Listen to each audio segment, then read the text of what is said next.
Hi, it's Wendy Wollner here with one of the most exciting podcasts that I think I've ever done. For those of you who have followed me or know anything about, what I, in my core, believe, it's about stories and how stories inspire action and behavior changes. And sometimes I find a story that just to the core touches me. I mean, maybe you remember when Susan Boyle came on the interview, it came on the show, America's Got Talent, and she just blew everybody away. And I watched that video again and again and again because it just does it for me. It just does it. It just plugs me back in. I even shaved some time off my mile. But this video is unlike anything else. And I'm so excited to introduce these people to you. So first, let me just set some context. Through LinkedIn, shout out to LinkedIn, I met this amazing man this is his new book, Say It Well, Terry Svott. I hope I'm pronouncing it correctly. I practiced it, who was President Obama's speechwriter. And he started his training session with a video that I have watched. I don't want to say maybe more than 1,000 times about a young kid who writes this beautiful impassioned letter. And lo and behold, they were on this training, and I got to meet Alex and I got to meet Val, his mom. And it just blew me away on every level, right? As a parent, inspiring our children to believe the world can be better. As a child, growing up knowing that you are part of the solution to make the world better. So, how incredibly cool is it that I got to meet and interview and chit chat with two people that have just been my go to, my listen to? So, shout out to everybody and thank you for turning on and listening to a story that does inspire us to believe in so many different things. And it's everything that I am so passionate about, right? Never becoming cynical, never becoming jaded, and never stop believing. And this video, this interview, man, it's all that and more. So here's a segue to what started it. It's on my playlist, and it's a dream come true that I got to chit chat with them so many years later. So, not just enjoy the video, save the video, use it when you need to. And here's a chance for you to revisit the video. Maybe you've seen it before, or for those who never have, here it is. Dear President Obama, remember the boy who was picked up by the ambulance in Syria? Can you please go get him and bring him to our home?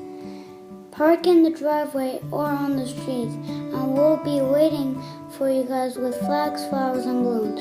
We will give him a family, and he will be our brother. Catherine, my little sister, will be collecting butterflies and fireflies for him.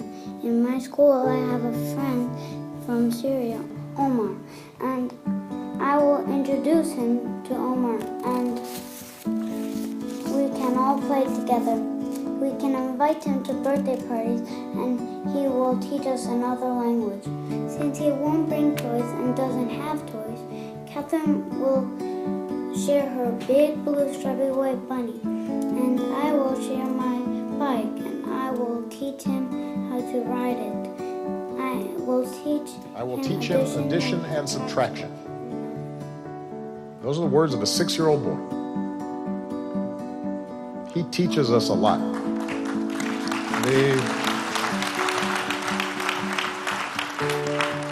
The humanity that a young child can display, who hasn't learned to be cynical or suspicious or fearful of other people because of where they're from or how they look or how they pray. We can all learn from Alex.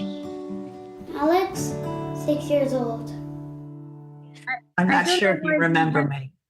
We remember you, Wendy. It's so nice to see you again. First, just let me tell you, incredibly grateful. Really, really, really grateful to both of you for taking time and talking to us. And I can't thank you enough. Likewise, it's a pleasure because all these moments help us reflect on the lessons we continue to learn. So, I'm sort of known Val and Alex. Like I wake up in the morning and I plug in, I'll watch a video of something that really just speaks to me. But I'm not a crier. There's often a running joke about I'm not a crier. If you see Wendy crying, you should come running. And I'd like to just share with you, I can't even talk about your video without getting like very emotional. So why do you think it is? Why do you think that that letter and the entire experience just is so emotional? Not just for me, but for the millions of people that watched it. Alex, why don't you take a stab at that? Why is it so emotional to hear you reading that letter as I cry? I believe that it's because I was younger. I didn't understand as much of how the world worked, especially because I was only 6 or 7. And yet I had kind of the sympathy and like compassion to go on and write that with no better understanding or no kind of conception of what the result would be or perhaps any controversy, but just purely just out of the kindness of my heart. And I think that just that hope or kind of belief that we can inspire this and put this into other kids to kind of, or other aspiring people who want their voice to be heard but don't know how, and just kind of enable them to give them a voice. And I believe that's what made my video so kind of heartfelt and touching. Yeah. Did you ever think what next? It was one step at a time for me. I mean, just I didn't actually understand what would even be the result of it. I thought I'd write the letter, you know, he would come, things would be perfect, but obviously different things panned out, but everything happened for the best. But I never was thinking what's next. I just kind of always kept my mind of what was happening in the current moment. So you went to mom and said, Mom, I'm going to write a letter to President Obama. Is that what happened? I mean, to be honest, she might give you a better take of those earlier steps. So Okay. Well, you wanted to write to Omran. So he saw the video, was touched. We didn't have TV at the moment. We still don't, but basically never cable news. We really try to teach the kids through books and other school programs. But in that week, we were changing au pairs from one to another. And my mother-in-law was watching the kids. And my mother-in-law has CNN on all the time. So I had the night before Alex came to my bed and he saw that I was reading something emotional. So he jumped in to ask, what is it? Who is that? But I skipped the image of Omran because I didn't want him to be hurt. And I explained to him, you know, how Mama talks about boys and girls who are in the war, and sometimes children, you know, are hurt, and you are very lucky. We have to be grateful. I always try to have teachable moments with my kids. And he remembered that, but the next morning being in front of CNN with my mother-in-law cooking, that's when he started to shake and his chin was shaking, she said, and crying, like, how is it possible that this child in the ambulance can be bloody and dusty and alone, and where is everybody? So from that day till the day he wrote the letter, which was 2.5 days later, that's all he wanted to talk about. Omran and where he is. Show me Syria, show me where is in Syria he is. And Alex has been always very curious from the moment he was born. So it was impossible to contain to satisfy him with an answer. Because of course I don't know where he is. And of course I didn't know, how long the war was going to be, or how can we send some toys. He had the genuine interest and questions that any child would have. Like, can we do something? And you know what, Val? I would disagree. Not every child is as special as Alex, and not every parent is as special as you. And I just want to stop for a minute and highlight something you said that I'm so passionate about. We have these teachable moments, and they come. And a lot of people fast forward through them. Parents fast forward. It's a great point, Wendy, because we miss those opportunities sometimes, with 2 small children and a working mom. I could have just said, go to bed. Oh, yeah, we got a lot of excuses for letting them go, Val. I get it. Exactly. But I took my time to explain, and then my mother-in-law explained what happens, and we just kept answering him. Let's get a globe, or let's get the Earth. I remember going to satellite, the Earth, and zoom into Syria and looking at the forested parts of Syria, the green parts, and hoping that he would understand Omran is in that part, like he's safe. I had a map of, at the time, Europe and like the Middle East in my room. So I'll never forget coming back to the house and just constantly, because it's right next to my bed, sometimes I just lay there and stare at Syria or stare around the map, and it's just something that kind of stays there because I don't know why. So now I do detect that your mom has an accent. Yes. Yes, and I'm an immigrant myself. I escaped troubles in Albania in 1997. I saw war myself. I was lucky to escape, and I was with a green card. I had won the green card lottery as a law student. So very lucky to have come to the United States with papers and to start my education and grow. But not many people are as lucky. So I've always taught my kids to understand the moments where we have to be grateful. It could be news that you watch, or you could be a homeless that you pass by in the street. It could be somebody that needs help in class. Maybe a kid is being bullied. If you don't reflect on your gratitude, you cannot help others. And that has to be part of everyday life. And you know, Alex, you and I have something in common because you were born here. You were born in America. Is that correct? Yeah. So I'm first generation American and you're first generation American. And I think it's interesting when you do have parents that maybe have an accent or speak different languages, right? That plays into why is the world so small and so important? And maybe that motivated also to write the letter? I mean, growing up, hearing these stories about my mom and my dad immigrating to the US, my dad as a foreign exchange student, my mom winning the green card lottery, I almost kind of not related, because obviously all stories are different than others, but I more since got an understanding of what war can actually be like and how it can affect the people around it.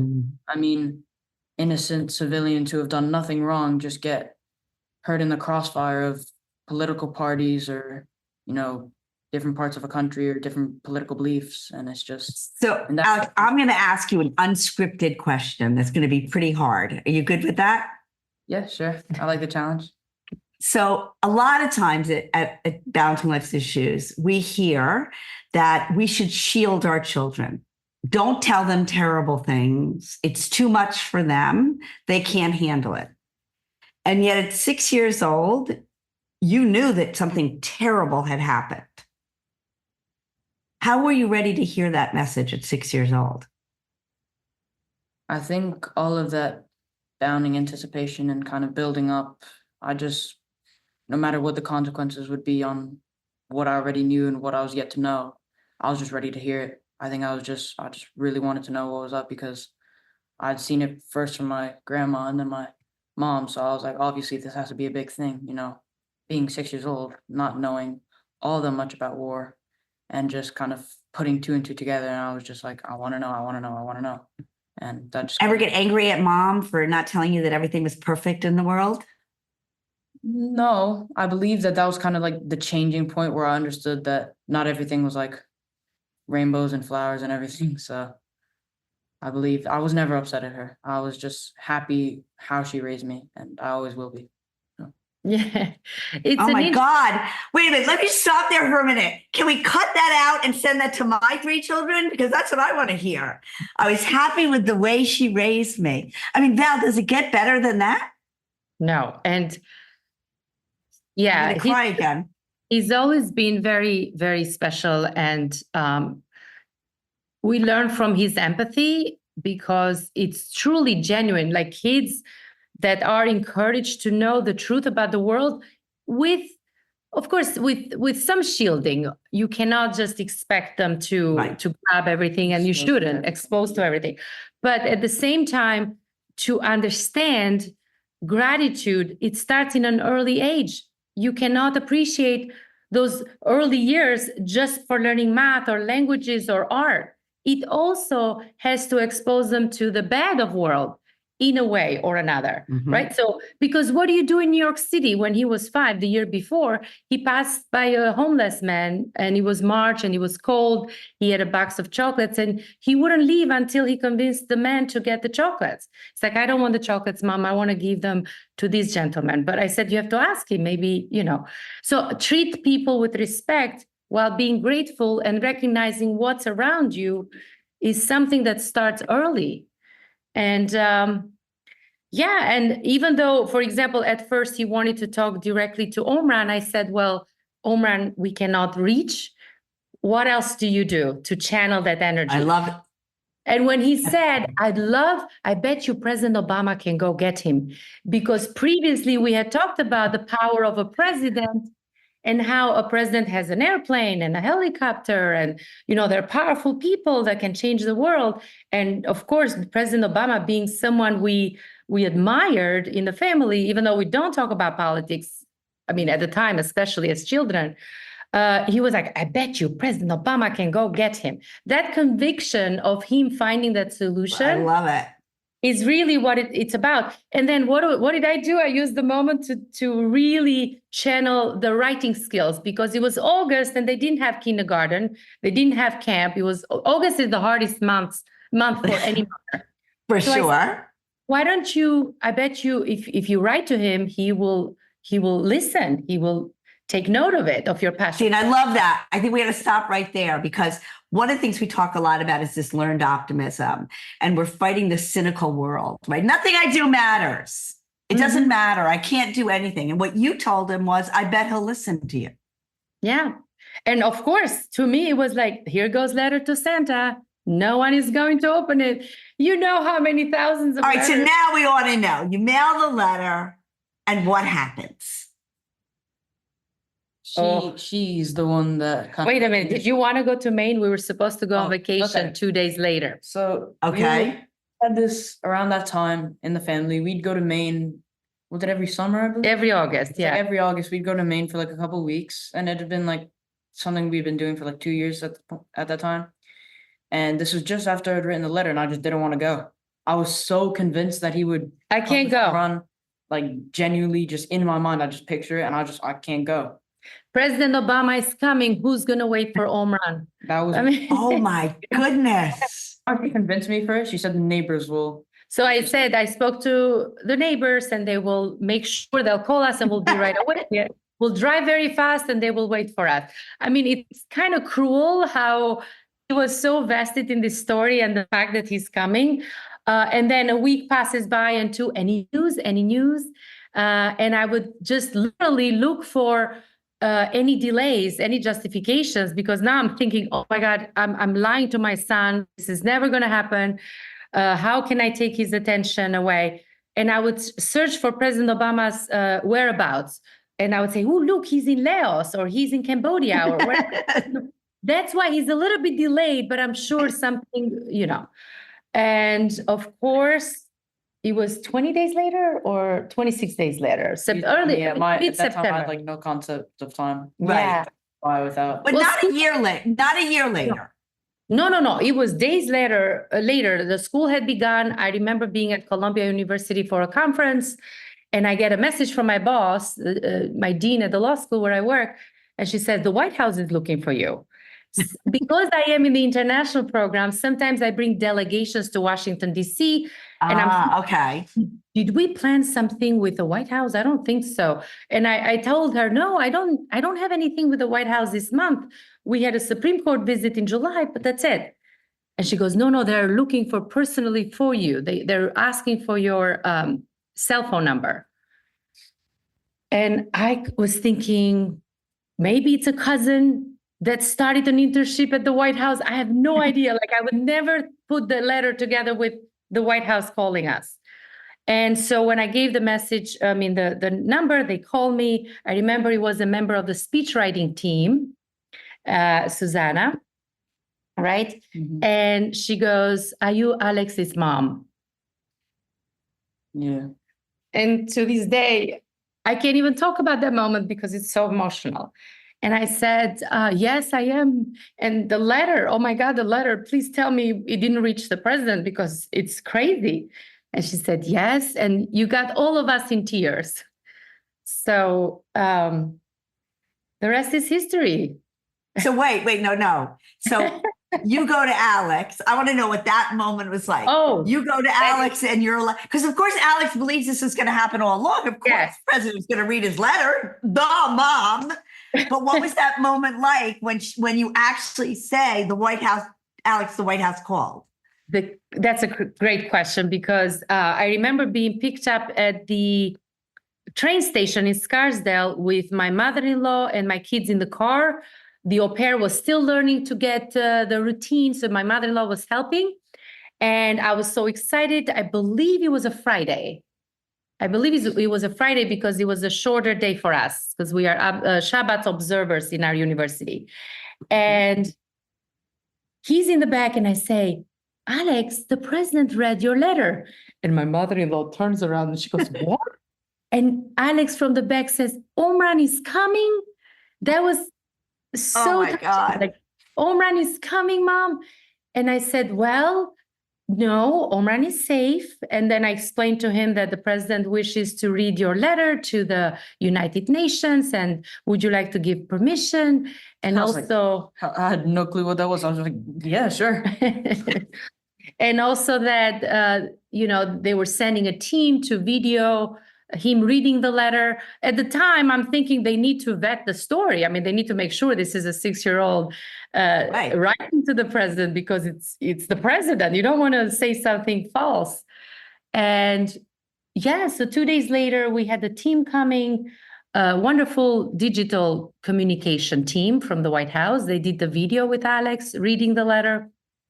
And again, they don't tell you anything if it's going to be read by the president or when. Right. They didn't mention the speech at the United Nations, but they don't know for sure because speeches change all the way to last minute. So I didn't, Sure. I was extremely grateful. I said, listen, I cleaned homes and washed dishes in restaurants to learn English, to put myself through school. So this should not happen to us. She did warn us that we're going to get a lot of media attention. I said, well, we pay our taxes. We're good citizens. There is nothing to hide. But as long as we don't have to talk to the media if we don't want to. And she said, it's totally up to you. Because at this time, I'm thinking I have to protect the 6-year-old. How was your meeting with the president? Oh my God. I mean, that's how we met Terry, actually. Oh, Terry, yes, that's right. That's right. Terry did tell me that. The kids' phones don't work in the White House, right? They're blocked. So I couldn't give them a video to watch or something. Trump had just entered before we entered. And he was visiting the White House for the first time as the president-elect. And we were next in the appointment. So the president was delayed with the president-elect. And we had to wait for 90 minutes with the 2 kids that are 4 and 6. So Terry and his team were amazing to giving them pen and paper and trying to keep them engaged. But of course, the only thing my sister and I wanted was this fountain soda. They wanted orange soda. Wearing white with orange soda, I was terrified. But yeah, how was it meeting the president in the Oval Office? Like, as a kid, you don't really get stressed or nervous in front of adults. I have never, and even to this day, I have never been more nervous in my life. Never. So what happens? You walk in. I walk in kind of like head half down, head half up, and I'm just kind of staring there and I see, he's like, hello, it's so nice to meet you. How have you been? And I'm just like, I'm good. And I'm just shaking his hand repeatedly. I have no clue what to do. And at the end of, he was talking to us. He was sitting on the desk of the Oval Office. And I was looking up at him and he was telling me how proud he was of me. And that was really a moment. And that's where it kind of set in. It's like, you really did something good.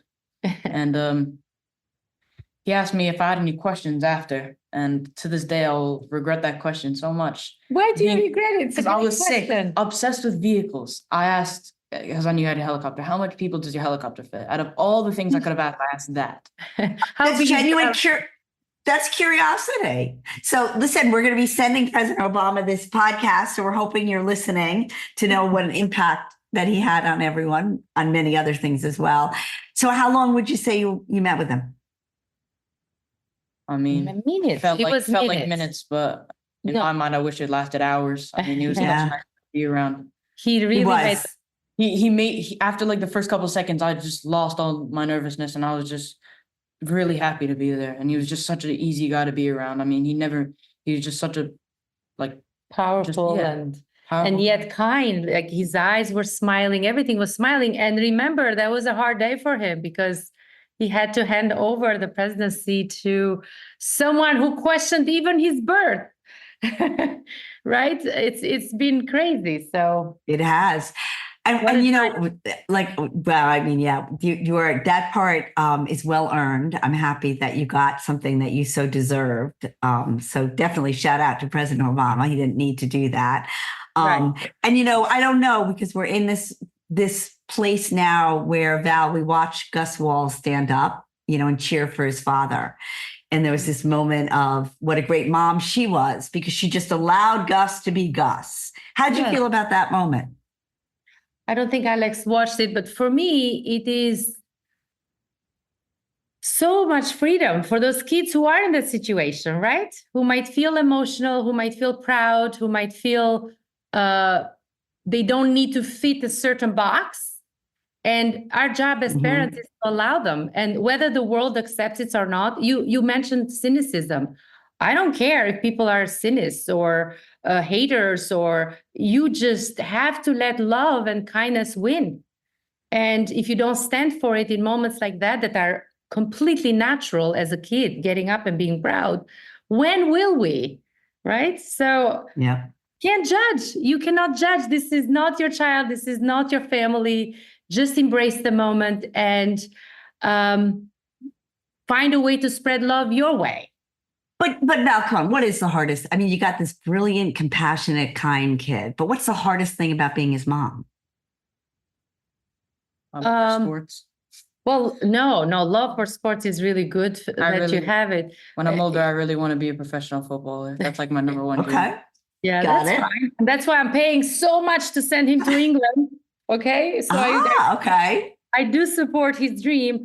The challenge is being so smart sometimes can set you in very limited ways. So I want him to open his mind a bit more. And it's interesting because I didn't listen to my parents sometimes, right? And it worked out fine. So there will be this path where he will challenge me and not listen. But my only hope is that because he's so brilliant, to not be focused only on the things he's interested in, but to open his mind, do something that he might not like at first, like run for president. No, I'm joking.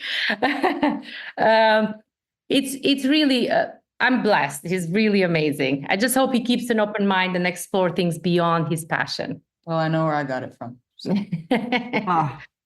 Thank you. Do we know what happened to Omar? Do we know the end of that story? I believe he lives in... So it was interesting. Damascus. Yeah. His mother left, we heard. His father, because I met with people at the United Nations to try to find out more. His mother left the family. One of his brothers died. He was older in that bombing. His father and the 4 kids left for Damascus. And there was some political point with the government to try to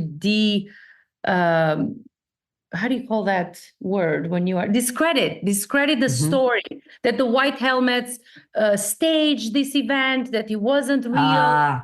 There was so much of it later, and they were showing Omar, and then Alex was like, no, but that's his scar. I see his scar. I still see his scar, even though he's better and he lives in a family with, his siblings and a nice apartment, but I see his scar. So we did try to find information, and of course, adapting was much harder than, because we tried to explore adapting from that war zone with the United Nations, but we all had to convert to Islam in order to be approved, which was something we're not willing. I mean, of course not. Right. To change our religion. Well, Alex, thank you. Thank you for writing the letter. And thank you to your mom for allowing him to dream to write the letter. And we're waiting to hear the next great things from you. So you call me up when you want that first donation or be your campaign manager. I'm right here for you. Thank you very much. Thank you so much. Thank you, guys. The humanity that a young child can display, who hasn't learned to be cynical or suspicious or fearful of other people because of where they're from or how they look or how they pray. We can all learn from Alex. Alex, 6 years old. This has been a production of Balancing Life's Issues with your hosts, Kai Sorensen and Wendy Wollner. Produced by me, Kai. Rate, leave a review, and subscribe to the podcast wherever you listen so you can get brand new episodes as they drop. Got an idea for the show? Email me, kai@balancinglifesissues.com. Anything to add, Miles?